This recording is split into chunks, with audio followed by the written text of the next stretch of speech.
சபரிமலை, பம்பை உள்ளிட்ட இடங்கள்ல கடந்த சில நாட்களுக்கு முன்பு கடுமையான கூட்ட நெரிசல் ஏற்பட்டது. நெரிசலில் சிக்கி பக்தர்கள் கடும் அவதிக்குள்ளானாங்க. முக்கியமா சிறுவர், சிறுமிகள், முதியவர்கள், வயதான பெண்கள் கூட்ட நெரிசல்ல சிக்கி தவிப்புக்கு உள்ளானாங்க.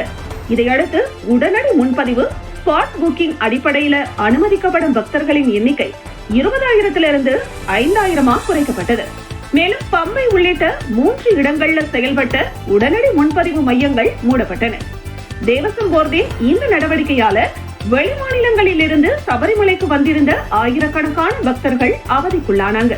அதன் பிறகு நிலையை புரிந்து கொண்டு காத்திருந்து சுவாமி தரிசனத்திற்கு அனுமதி பெற்று சன்னிதானத்திற்கு சென்றாங்க.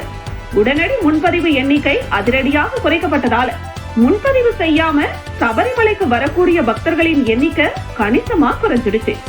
ஆன்லைன் புக்கிங் செய்து வரக்கூடிய பக்தர்களே அதிக அளவுல வராங்க. இதனால கடந்த சில நாட்களில் காணப்பட்டதை போன்று பக்தர்கள் கூட்டம் காணப்படவில்லை.